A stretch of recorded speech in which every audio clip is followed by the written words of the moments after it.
அஸ்ஸலாமு அலைக்கும் வரஹ்மத்துல்லாஹி வபரகாத்துஹு.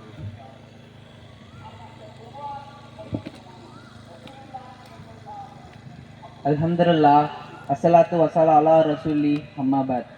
ஃபகத் காலல்லாஹு தஆலா ஃபில் குர்ஆனில் அலீம். அஊது பில்லாஹி மினஷ் ஷைத்தானிர் ரஜீம். பிஸ்மில்லாஹிர் ரஹ்மானிர் ரஹீம்.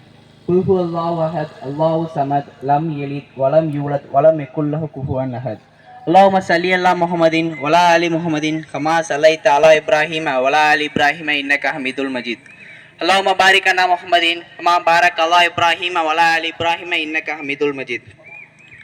சதகுல்லாஹு அலீம் வ சதக ரசூலி கரீம்.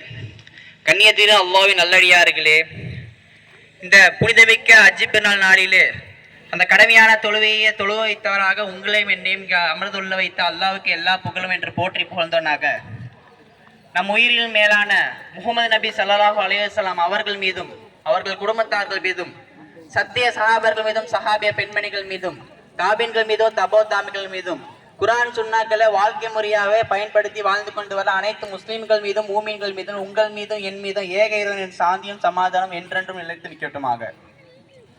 அல்லாஹ்வின் நல்லடியார்களே, இன்று ஹஜ் பெருநாள். இந்த ஹஜ் பெருநாள் என்பது மாற்று மத சகோதரருக்கு வர ஒரு திருவிழா போல நமக்கு இது ஒரு பண்டிகை என்று அஞ்சிவிடக்கூடாது. இது ஹஜ் பெருநாள் என்றது ஒரு தனி நபரும் அவர் குடும்பத்தாரும் இஸ்லாத்துக்காக ஈமான் கொண்டு தக்வா கொண்டு செஞ்ச தியாகத்தின் நினைவு கூட ஒரு நாளாகும். இந்த ஹஜ் பெருநாள் என்பது இப்ராஹிம் அலைஹிஸ்ஸலாம் அவரும் அவர் குடும்பத்தாரும் இஸ்லாத்துக்காக ஈமான் கொண்டு செய்த தியாகத்தை நினைவு கூட்டும் ஒரு நாளாகும். இந்த துல்ஹஜ் மாதத்துல வர இந்த முதல் 10 நாள்ல செய்த பல வழக்க வழிபாடுக்கு இவங்க இப்ராஹிம் நபியோ இவங்களும் இவங்க குடும்பத்தார்கள் செய்த பல வழிகள் தான் காரணமாகும். அது குர்பானி கொடுப்பதா இருக்கட்டும், கல் கொண்டு எறிவதா இருக்கட்டும், குர்பானி கொடுப்பதா இருக்கட்டும், கல் கொண்டு எறிவதா இருக்கும், சஃபாக்கும் மர்வாக்கடையில் ஓடுவதா கூட இருக்கட்டும், அது எல்லாமே காரணம் யாருன்னு பார்த்தா இவங்க குடும்பத்தை காரணமும். அல்லாஹ்க்காக அல்லாஹ் கொடுத்த எல்லா சோதனையும் பொறுத்து கொண்டு அல்லாஹ் கொடுத்த எல்லா கட்டளையையும் வெற்றி பட்டு தான் அவங்க வாழ்ந்தாங்க. அவங்க ஈமான் கொண்டு வாழ்ந்தாங்க. இந்த ஹஜ் பெருநாள் என்று சொன்னாலே இப்ராஹிம் அலைஹிஸ்ஸலாமோட வரலாறை பத்தி நினைவு கூட்டுறது ஒரு அம்சமாகும். இப்ராஹிம் அலைஹிஸ்ஸலாம் 7 நாள் அனுப்பப்பட்ட 5 தூதர்களில் ஒரு தூதர் ஆவார். இப்ராஹிம் அலைஹிஸ்ஸலாம் பத்தி குர்ஆன் பல நேரத்தில் புகழ்ந்து சொல்லுகிறது. எந்த அளவுக்குன்னா 4வது அத்தியாயத்துல 125வது வசனத்தில் அல்லாஹ் தஆலா திருமறைக்குள் சொல்லி காட்டுறான், இத்தஹத்துல் இப்ராஹிமை கலீலா.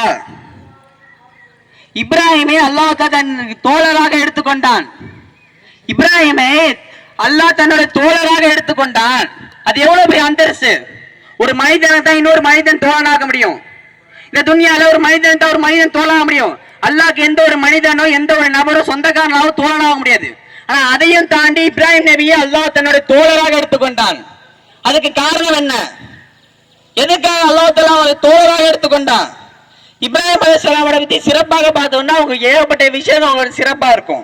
அதுலயும் முக்கியமா சொல்ல போனா நபிகள் நாயகம் ஸல்லல்லாஹு அலைஹி வஸல்லம் அவர்களே இப்ராஹிம் நபிக்கு வழங்கப்பட்ட ஒரு அருளை பார்த்து தனக்கும் அது கிடைக்க வேண்டும் என்று ஆவல் கொண்டாங்க. ஒவ்வொரு தொழுவையிலும் ஒவ்வொரு கடமையான தொழுவையிலும் ஒவ்வொரு வெள்ளிக்கிழமை வந்து விட்டால் ரசூலுல்லாஹி ஸல்லல்லாஹு கூற சொல்லியிருக்காங்க, அல்லாஹும்ம ஸல்லி அலா முஹம்மதின் வலா அலி முஹம்மதின் கமா ஸல்லைத அலா இப்ராஹீம வலா அலி இப்ராஹீம இன்னக ஹமீதுல் மஜீத். இறைவா முஹம்மதுக்கு அருள் புரிவாயாக, முஹம்மது நபி குடும்பத்தாருக்கு அருள் புரிவாயாக.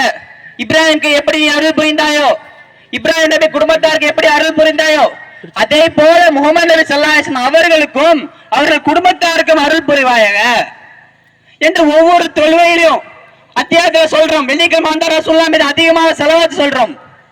இப்ராஹிம் நபிக்கு வழங்கப்பட்ட அருளை பார்த்து முஹம்மது நபி ஸல்லல்லாஹு அலைஹி வஸல்லம் அவர்களே ஆவல் கொள்றாங்க. அப்ப அது எவ்வளவு பெரிய அந்தஸ்தாகும், அப்ப அது எவ்வளவு பெரிய கண்ணியமாகும் என்று சிந்திச்சு பார்க்கணும். மேலும் நபிகள் நாயகம் ஸல்லல்லாஹு அலைஹி வஸல்லம் சொல்றாங்க, நாளை கியாமத் நாள்ல அந்த மஹ்ஷர் மைதானத்துல எல்லாரும் எந்திரிக்க அந்த மைதானத்தில் எல்லாரும் ஒட்டு துணி எல்லாம் ஆடை எல்லாம் நிக்கப்படும். அங்க அப்ப எல்லாருக்கும் ஆடை வழங்கப்படும். அப்ப அங்க எல்லாருக்கும் ஆடை வழங்கப்படும். அங்க முதல் மரியாதை யாருக்கு கிடைக்கும் தெரியுமா? முதல் அந்த ஆடை யாருக்கு கொடுக்கப்படும் தெரியுமா?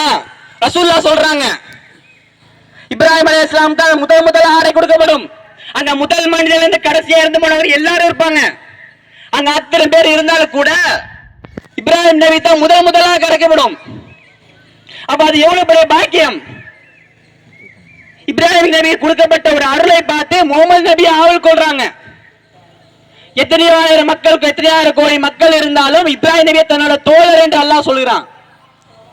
முதல் மரியாதை கொடுக்கப்படுது. அப்ப இதெல்லாம் எவ்வளவு பெரிய கண்ணியம், எவ்வளவு பெரிய அந்தஸ்து. எதுக்கு இந்த மரியாதை, எதுக்கு இந்த அந்தஸ்து, எதுக்கு இந்த கண்ணியம் இப்ராஹிம் நபிக்கு? அல்லாஹ் திரும்ப சொல்லி காட்டுறான். தன் 20 நாள் சோதி, தன் 20 பல்வேறு கட்டளையிட்டு, பல்வேறு சோதனையால இப்ராஹிம் நபியை சோதித்து பார்த்தான். அந்த அனைத்து சோதனைகளும், அந்த அனைத்து கட்டளையும் வெற்றி பெற்றார் இப்ராஹிம் நபி. அந்த அனைத்து சோதனையும், அனைத்து கட்டளை வெற்றி பெற்றார். இப்ராஹிம் நபி வாழ்க்கையில பாத்தீங்கன்னா முழுசாவே சோதனை மட்டும் தான் இருக்கும். அவர் பிறந்ததுல இருந்து, இந்த பூமியில் பிறந்தது இருந்தது வரையும் ஃபுல்லா சோதனை தான் இருக்கும். அவர் குடும்பத்துல சோதனை இருக்கும், அவர் பிள்ளை விஷயத்துல சோதனை இருக்கும், தகப்பன் விஷயத்துல சோதனை இருக்கும். ஊரை விட்டு விரட்டி அடிக்கப்பட்டார். இப்படி எல்லா சோதனையும் அல்லாஹ் தஆலா கொடுத்தாலும் கூட அது எல்லா சோதனையும் வெற்றி கண்டார். அது எல்லா சோதனையும் முறியடித்தார். அல்லாஹ் மீது ஈமான் கொண்டு அல்லாஹ்வே போதுமானவன் ஓரினை கொள்கையில உறுதியா இருந்து இந்த எல்லா விஷயத்தையும் தாண்டி வந்தார். இப்ராஹிம் அலைஹிஸ்ஸலாம் அவரோட தந்தை, அலிசர் என்ற அவரோட தந்தை, அவர் தந்தை ஒரு சிலைக்கு உருவம் கொடுத்து விற்கிற ஒரு தொழில் பார்த்தார்.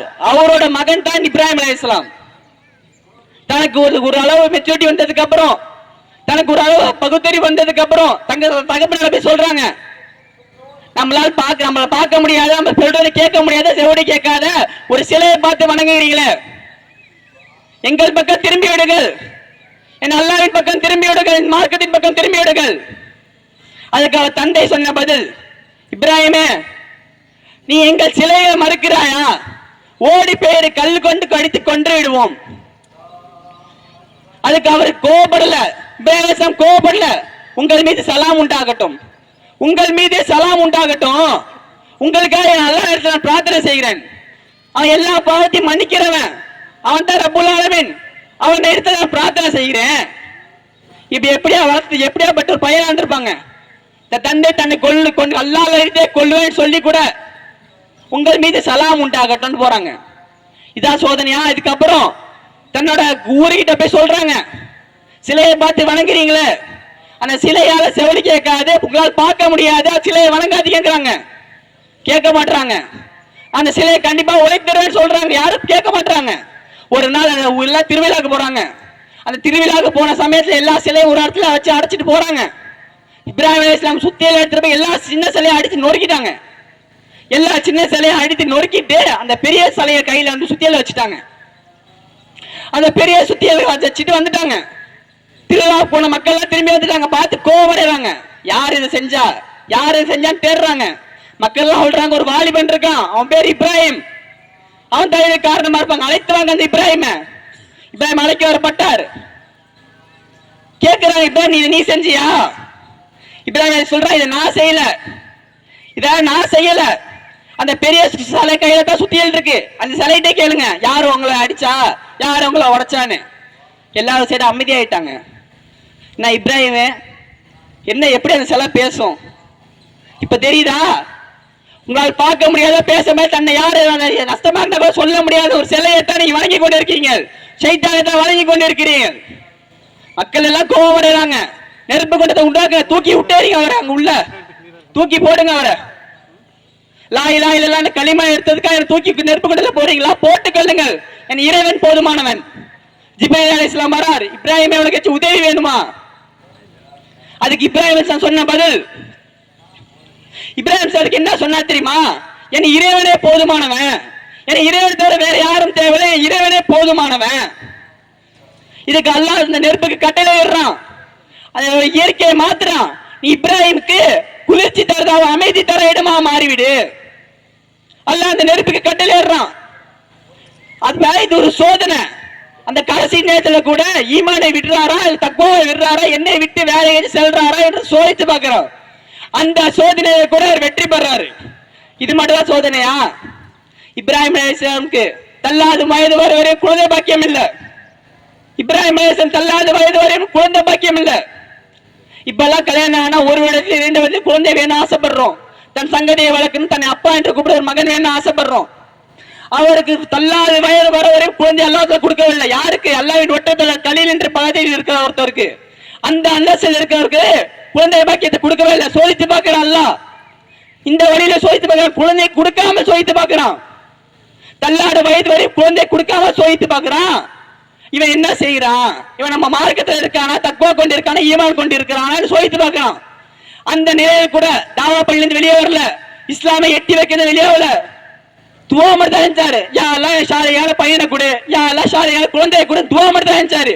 எந்த ஒரு நிலையில அல்லாஹ் விட்டு விளங்கல, எந்த ஒரு நிலையில தாவா பள்ளியிலிருந்து வெளியாகல. இதுக்கு மாறாக அவர் 7ஆம் மனைவி ஹாஜரா அலைஹிஸ்ஸலாம் மூலமாக ஒரு குழந்தையை கொடுத்தாங்க, இஸ்மாயில் என்ற குழந்தையை கொடுத்தாங்க. இது ஒரு சோதனை. இந்த சோதனையில அவர் வெற்றி கண்டாரு. இந்த சோதனையில அவர் வெற்றி கண்டாரு. ஒரு இஸ்மாயில் என்ற ஒரு அழகான பெண்ணை கொடுத்தாங்க. காலங்காலத்துல ஒரு குழந்தையை கொடுத்தாலே அவ்வளவு பாசமாக பார்த்துப்போம். தள்ளாடு வயது, முதிய வயதுல ஒரு குழந்தை கிடைக்குது, அப்ப எவ்வளவு பாசமாக பார்த்துப்பாங்க. அந்த ஒரு நிலையில அல்லாஹ் அடுத்த சோதனை தரான். அந்த ஒரு நிலையில அல்லாஹ் அடுத்த சோதனை தரான். நபியே இப்ராஹிமே, உன் மனைவியும் உன் குழந்தையை அழைத்து கொண்டு அந்த பாலைவனத்துல விட்டு வந்துரு. அந்த பாலஸ்தீன நோக்கிய மக்கள் பாலைவனத்துல விட்டு வந்துரு. யா அல்லாஹ், இப்பதான் தள்ளாத வயசுல எனக்கு குழந்தைய கொடுத்த, நான் இல்லாம குழந்தை என்ன பண்ண, மனைவி என்ன பண்ணும்? ஏதாச்சும் சொன்னாரா? மறுத்து சொன்னாரா? உடனே அழைத்து சென்றார். தன் மகனை இஸ்மாயிலையும் மனைவியும் அழைத்து சென்றார் அந்த பாலைவனத்துக்கு. அந்த பாலைவனத்துக்கு அழைத்து சென்று போய் விட்டுட்டாரு. விட்டுட்டு அங்கேயிருந்து திரும்புறாரு. தன் மனைவி கேட்கிறாங்க, கணவனே, என் கணவனே, இது அவருக்கு தெரிஞ்சிருச்சா? உங்களுக்கு இது இவர் எடுத்த முடிவு இல்ல, இது அல்லாஹ் கொடுத்த கட்டையா உங்களுக்கு புரிஞ்சிருச்சு. கேட்கிறாங்க, இது அல்லாஹ் கொடுத்த கட்டளையான்னு கேட்கிறாங்க அவங்கள்ட்ட. ஆமா, ஒரே பதில் ஆமா. அதுக்கு அவங்க சொன்ன பதில், அப்படி என்றால் என் இறைவனே எனக்கு போதுமானவன், அப்படி என்றால் என் இறைவனே போதுமானவன், எங்களை விட்டுட்டு செல்லுங்க. இது யார் சொல்றா? ஒரு நபிமாரோட பெண் இல்ல, ஒரு நபிக்கு பிறந்த பெண் இல்ல, இப்ராஹிம சின்ன வயசுல பார்த்து வந்த ஒரு பெண் இல்ல, இப்ராஹிம சின்ன வயசுல பார்த்து வந்த ஒரு பெண் இல்ல, ஒரு அரசு கட்டடத்துல அடிமை பெண்ணாக இருந்த ஒரு பெண்ணின் மனதில் ஈமான் இது வெளிப்படுது. கணவன் விட்டுட்டு செல்றான். கணவன் விட்டு சென்ற பின்னால் அந்த பிள்ளை பசியில அழுவுது. சஃபாவுக்கு மர்வாக்கு இடையில ஓடுறாங்க. அவங்க ஹாஜர் அலைஹிஸ்ஸலாம் ஓடுறாங்க சஃபாவுக்கு மர்வாக்கு இடையில 7 முறை ஓடுறாங்க. ஒரு நபிக்கு பிறந்த பெண் இல்லவங்க, ஒரு அரசக்கு இதுல படிப்பெண்ணாக இருந்த அடிமை பெண்ணாக இருந்த ஒரு பெண்ணின் மேல உள்ளத்தை கண்டு உலகம் அழியும் வரை மக்கள் அந்த சஃபாவுக்கு மர்வாக்கிடையில் ஓடிட்டு இருப்பாங்க. ஒரு ஹாஜரா என்ற ஒரு பெண்ணின் செயலால், ஒரு அமலால் உலகம் அழியும் வரை சஃபாவுக்கு மர்வாக்கு இடையில அந்த மக்கள் ஓடிக்கொண்டே இருப்பார்கள் என்று அல்லாஹ் சொல்றான். மேலும் சொல்லி காட்டுறான், அவங்க ஓடுறத பார்த்து அல்லாஹ் மலக்கை அனுப்புறான், ஒரு அதிசயத்தை உண்டாக்குறான். அந்த இடத்துல அந்த பாலைவனத்துல தண்ணி வருமா? இஸ்மாயில் காலில் அந்த தண்ணீரை உருவாக்குறான். அந்த ஜம்சம் என்ற அந்த தண்ணீரை உருவாக்குறான்.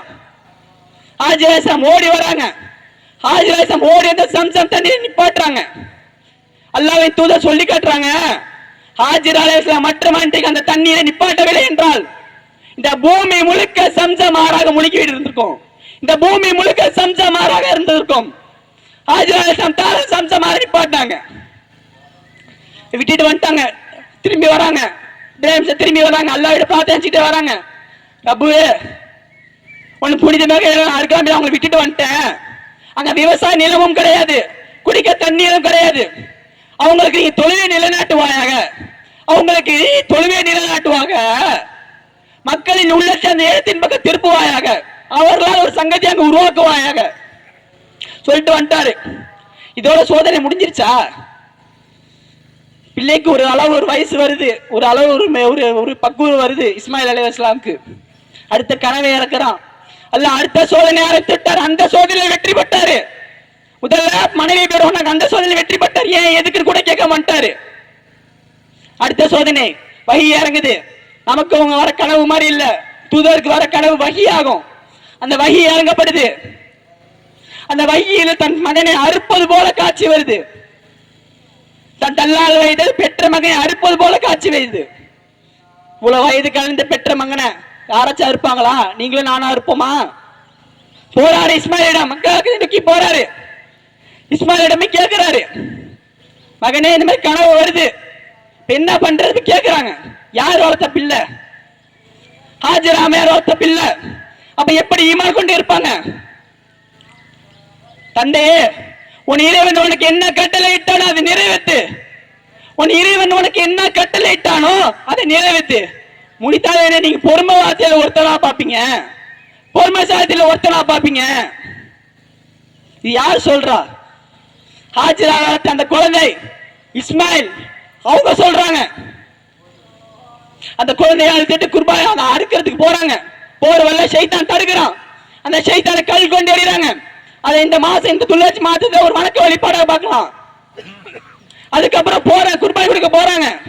இறக்க வந்து வரக்கூடாதுன்னு சொல்லிட்டு தலையை பூமி பக்கம் சாய்த்து விட்டு அறுக்க போறாங்க.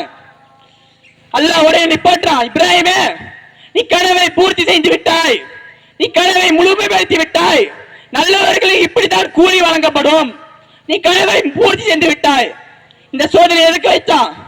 இதனால கலில உள்ளத்துல என்னை தவிர வேற யாராச்சும் இருக்காங்களா, என்னை ஈமான் கொண்டு இருக்கிறாளா, என்னை மட்டுமே நாடி இருக்கிறான்னு தெரிஞ்சுக்கொள்ள. அதிலே வெற்றி பெற்று விட்டார். அந்த சோதனையில் வெற்றி பெற்று விட்டார். அதுக்கு பதிலாக ஒரு ஆட்டை இறக்கி, இந்த ஆட்டை யாரு, அதைத்தான் இந்த குர்பானி என்று இப்ப வரை ஒரு காலகாலமாக ஒரு வணக்க வழிபாடாக செஞ்சுக்கிட்டு வரோம்.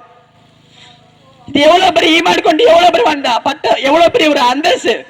எதுக்கு இந்த பட்டை, எதுக்கு இந்த அந்தஸ்து, எதுக்கு இந்த புகழ்? இப்ராஹிம் அலைஹிஸ்ஸலாமுக்கு அல்லாஹ்வால் கொடுக்கப்பட்ட அனைத்து சோதனையும் அல்லாஹ் பல வழியில் சோதித்து பார்த்தாரு.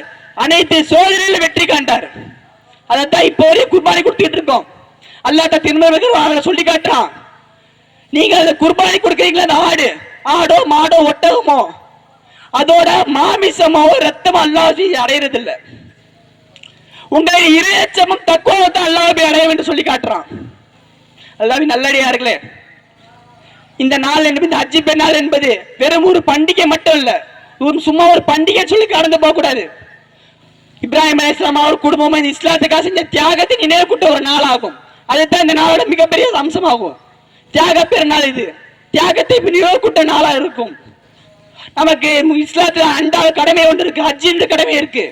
இன்ஷால்லா வலிமை நமக்கு எப்பெல்லாம் அந்த வலிமை இருக்கோ, ஹஜ்ஜி செய்ய அந்த வலிமை இருக்கோ, இன்ஷால்லா நம்ம எல்லாரும் அந்த ஹஜ்ஜை செஞ்சு கடமையாக்க வேண்டும்.